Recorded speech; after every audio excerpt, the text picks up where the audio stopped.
अरे दढ़िया जन बनाई बड़ी बढ़िया लगी। ऐसे मान के चलिए कि आज हैदराबाद में अगर आपको मुझसे प्यार हो गया तो क्या होगा? अगर आपको मुझसे प्यार हो गया तो क्या होगा? हैदराबाद उखड़ जाई। हैदराबाद का तो उखड़ जाई। अभी तो हमारा लागत है जहू लाइट उखड़े वाला बा। अभी तू खाली है जी अइलू तो लाइट उखड़ता।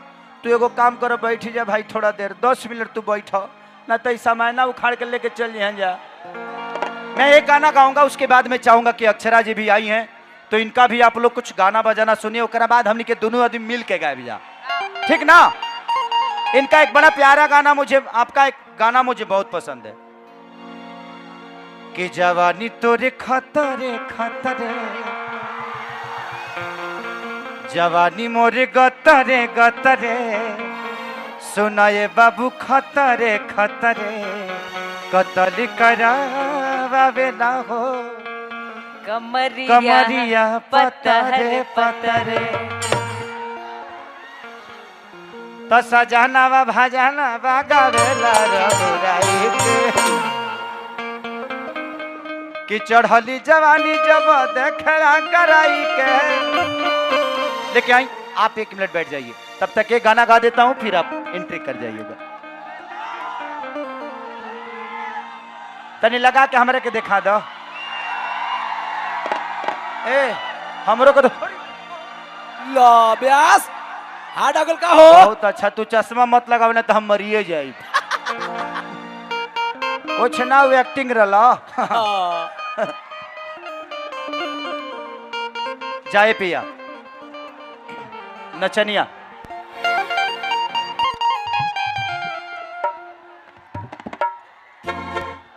दिखावत रहो पगला, दिखावत रहो। थोड़ा सा बैंजो का साउंड बढ़ाइए, साउंड बैंजो का, बैंजो, ढोलक ढोलक। हाँ कि तू गई बहराए राजा जी कि जवानी हमारी जहराता, तोहरा से लड़े से पहले ही अरे कपड़े से लड़ता।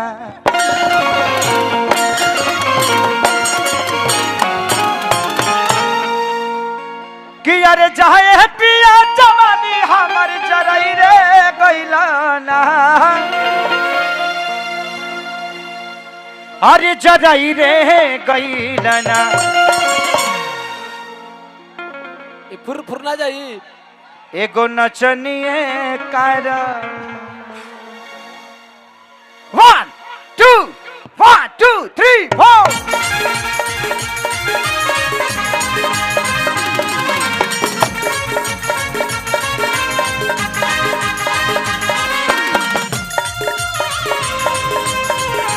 बेंजू का बढ़ाओ भाई, बेंजू का सबने बढ़ाइए।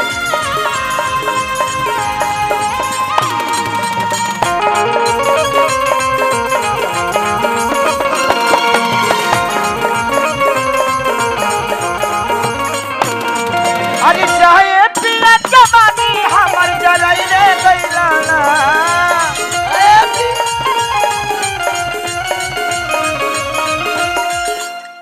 अक्षरा जी राउर वाला चश्मा हो।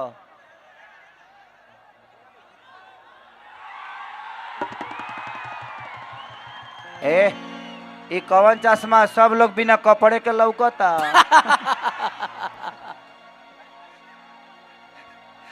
अरे की जा ये तू पे लड़लुआ का। आ बाप, अरे वो चश्मा ठीक नहीं के हो। अरे की जाए पिया जवानी हमारी जरई रे गइलाना। देखिए हमनी के जब इमोशन होला ना तो हमनी के केहू से कह दिले जा, लेकिन जब औरत सन के इमोशन होला तो केहू से कहे ली जाना, वो बेचारी अंदरे अंदरे घूटे ली जा। हाँ भैया जो भी यहाँ पे खड़े हैं, आप लोग से रिक्वेस्ट है प्लीज आप लोग बैठ जाइए। इस कार्यक्रम को हम लोग और 2-3 घंटे चलाना है। अनुरोध है बैठ जाइए, वहीं पे बैठिए, बैठ जाइए, बैठ जाइए, बैठ जाइए।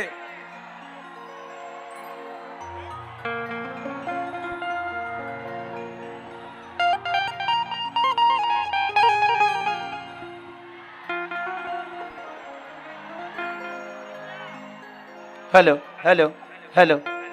इस मोनीटर का आवाज अगर बढ़ा देंगे ना भैया तो सारा मामला ही सॉल्व। इसका और उधर मोनीटर है क्या?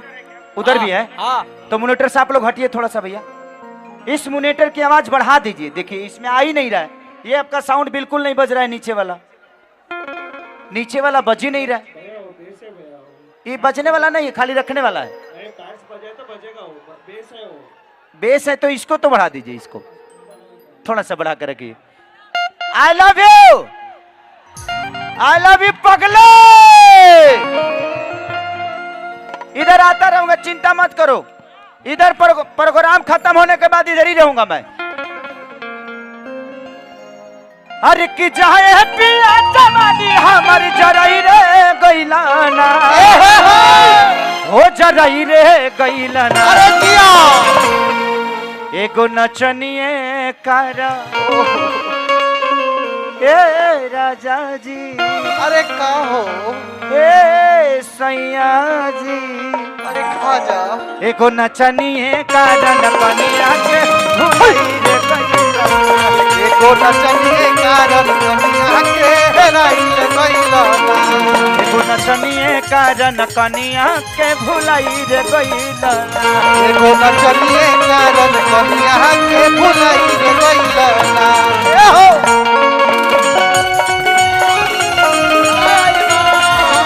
हमरा के दर पाके तू बोला ना का पैसा। अरे अरे किया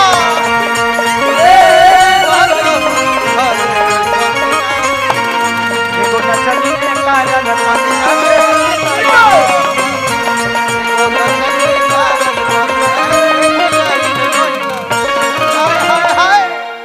जिंदगी में देखी प्रॉब्लम सबका लगे बा। लोग कहेला ना कि प्रॉब्लम केहू लगे नहीं खे।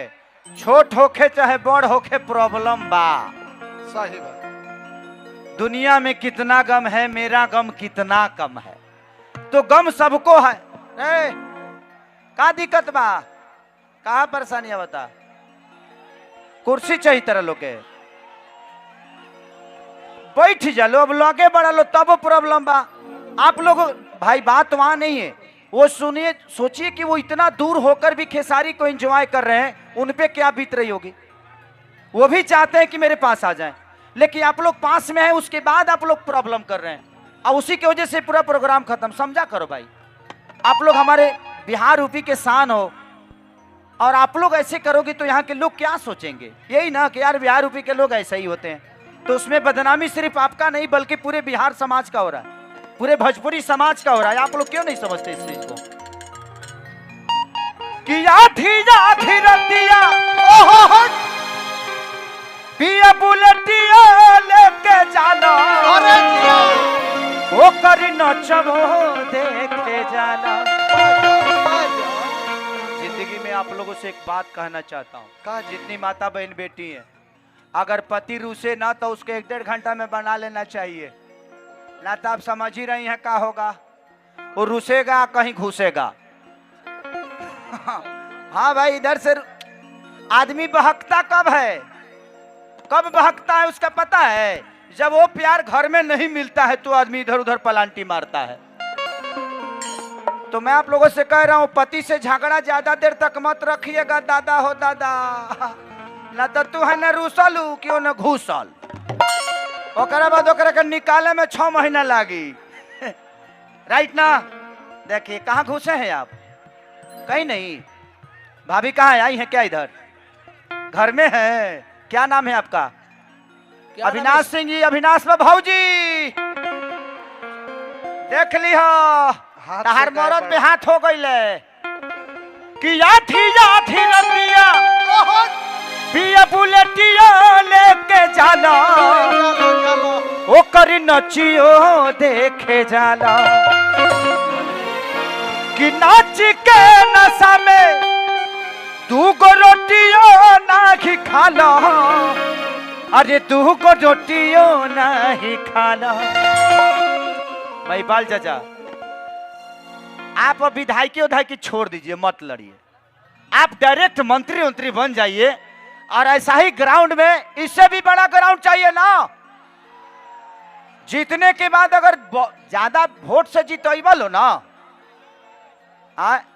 कार के निशान पर जैसे मोहर मरबल, ज्यादा वोट से जीतवा, जैसे चाचा मंत्री बनल है कि खेसरिया इन से इन, उधर से इन। अक्षरा सिंह का मैं जी छोड़ देता नहीं चुनाव हो। अक्षरा जी यही जी रही है, 10 दिन यही जी रही है, बोल दिए हैं अक्षरा जी नहीं जाएंगी। तो इसीलिए जिंदगी में अगर कोई आपको प्यार लेना चाहता है तो उसको ऐसे ही मोहब्बत दीजिए। हाँ, आप थोड़ा सा समझा दीजिए, कुछ लोग अपद्रव कर रहे और सब लड़के उतर गए सन। हाँ, ओकरा ऊपर मत जी, हाँ चढ़ा रहा ओ से, अब तहार दायित्व बनता, ओकरा से ऊपर कौनो के हेले मत दिया ना तो हेल जाई। हाँ, दिक्कत बा का हो का जी। ई तो बड़ा यार हमके तो समझे में ना आवत है कि हम हैदराबाद में हैं कि यूपी बिहार में हैं। मुझे याद है 10 साल पहले इसी हैदराबाद में अगर हम कहते थे कहीं कि पठान चरू रहते हैं तो लोग कहते हैं कैसे पठान चू रहला हो जाए तो नाका न देवल जाले, इतनी पॉल्यूशन हुआ है। लेकिन मैं बधाई दूंगा GMR साहब को, ये महिपाल अन्ना की देन है कि यहाँ हम लोगों को स्वस्थ किए, इस वातावरण को भी शुद्ध कराने का काम किए, इसके लिए बधाई देता हूं मैं। आज इसलिए गाना बजाना तो ठीक, लेकिन थोड़ा सीरियस बात भी होनी चाहिए। जानते हैं हम लोग यहाँ से, बाबू जरा ये बंद कर दो, जरा इसको बंद करो, थोड़ा सा सीरियस 2 मिनट की बात होना जरूरी है, क्योंकि हम लोग मेहनत करने वाले लोग हैं। और 10 साल पहले इसी जगह पर याद होगा आपको कि बिजली बराबर मिलती नहीं थी। हमारी कंपनी 3 दिन चलती थी और 4 दिन बंद हो जाती थी, याद है ना। आज हम लोगों को बहाना करना बिजली के लिए नहीं करना पड़ता है। और यही जहां तक जितना लड़का हुआ MLA हमें लगा था कि 70% बिना ब्याह कैले हुआ। और विधायक जी, आपके लिए फंक्शन हॉल बनवाने के लिए जगह देने का काम किए हैं 800 गज। दूसरी बात, जिसको जगह मिला है डबल बेड, सिंगल बेड, और जिसको नहीं मिला है, मैं आप लोगों से कह के जाता हूं, विधायक जी यहीं पर हैं, सरकार 75 गज जमीन सरकारी देगी और 3 लाख रुपया उस पे बनाने के लिए देने का काम होगा। मैंने अपने लाइफ में बहुत स्टेट घूमने का काम किया हूं, जानत हुआ ना। एजे खुद बुल्लापुर हम चुनाव लड़ल रहली, लेकिन हमें लगता है कि मुझे चुनाव लड़ने की जरूरत नहीं है, क्योंकि हमारे महिपाल भैया ही हमारे लिए विधायक हैं। हमहन का इतना ख्याल रखने वाला, मैं तो कह दूंगा कि अपना पीठ का भाई भी अगर होता भाई खेसारी जी, तो उतना ख्याल नहीं करता। तो इनकर कर्जा उतारल जाई ना, हाथ उठा के बतावा जा, कुल जानी सीरियस एकदम कर्जा उतरी ना, कार के निशान पर मोहर लगी ना, पगड़ी का सम्मान रही ना, तो मैं आप लोगों को वादा करता हूं कि खेसारी भैया के दिन से कार्यक्रम शुरू करावल जाए, रात दिन करावल जाए कार्यक्रम। जय हुआ पिछले बार वादा किए थे और अगले बार मैं कह रहा हूं खेसारी भाई, इससे भी बड़ा ग्राउंड करवाने का काम आपका ये मनोज करेगा। भारत माता की, भारत माता की जय तेलंगाना, जय जय तेलंगाना। बहुत बहुत धन्यवाद आप लोगों को। हर हर महा अब तो तारा लोग के 75 गज जमीनों मिलता, हमार फार्म हाउसवा कहिया मिली?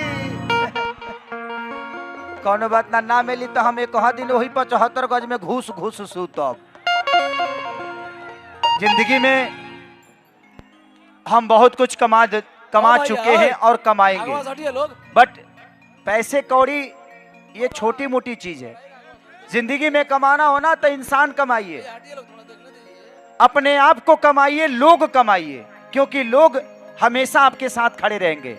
जैसे कि महिपाल चाचा इतने प्यारे इंसान हैं, मैं क्या बोला, आज से 4 महीना 5 महीना पहले वो घटना हुई होगी, वो मेरा भाई बीच से नहीं, हम लोग के बीच में नहीं है, लेकिन उसके बाद किसी पिता की हिम्मत नहीं होगी कि इतना बड़ा कार्यक्रम सिर्फ अपने बिहार यूपी के लोगों के लिए, भोजपुरी भाषा के लिए कराए। मुझे लगता था कि वही ग्राउंड छोटा है, अब हमको कहां ले जाइएगा, एयरपोर्ट के अंदर करा दीजिए। हाँ करा दीजिए। अब खेसरिया भूकंप होता ना, जल्दी सुधरी। आई एम भूकंप खेसारी ला लिया दो। आप दुनिया के किसी भी कोने में ले जाइए, आपका ये बेटा, आपका ये भाई, इतना प्यार आप लोग देते हैं कि जिंदगी में मैं इसीलिए अपने आप को सबसे अमीर आदमी समझता हूं। जानते हैं क्यों? क्योंकि मैं जानता हूं कि मैं कहां से आया हूं। मैं लोगों का जूठा धोया हूं, ये सब लोग जानते हैं। मैं कम से कम 10 घरों में झाड़ू पोछा किया हूं, ये सब जानते हैं। मैं दूध बेचा हूं, ये सब जानते हैं। मैं लिट्टी बेचा हूं, ये सब जानते हैं। ये मेरी जिंदगी की हकीकत है। लोग कहते हैं कि यार ऐसा क्यों बोलते हो? मैं इसलिए बोलता हूं कि एक लिट्टी बेचने वाला, एक लोगों के घर में नौकर, अगर इतना बड़ा स्टार आप सबके प्यार से बदल सकता है, तो आप भी मेहनत करिए, एक दिन आप भी बनिएगा। तो जिंदगी में आप अगर कुछ बनना चाहते हैं, कुछ बनने के लिए करोगे तो नहीं बनोगे, करते जाओ बनते जाओगे। जिंदगी का दस्तूर यही है। बनने के लिए कोई आज तक किया है और बना नहीं है। करते जाओ, मेहनत से भागो मत। जितना दौड़ोगे उतना ही नजदीक रास्ता होगा। अब पैदल चल के तू स्टेशनों ना पहुंचबो, दौड़ेंगे उतना ही नजदीक आपकी मंजिल होगी। तो दौड़िए। कि आधी रतिया पिया बुलेटिया लेके जाला, ओकर नचियो देखे जाला। कि नाच के नशा में 2 गो रोटियो नहीं खाला, कि 2 गो रोटियो नहीं खाला।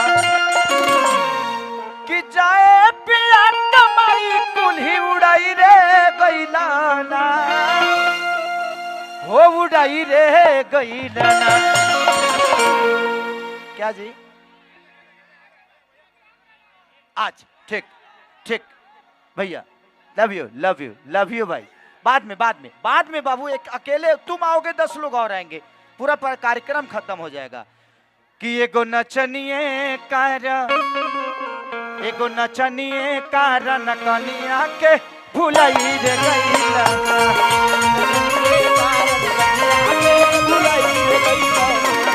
एगो नचनिए कारण कनिया के भुलाई रे गईला।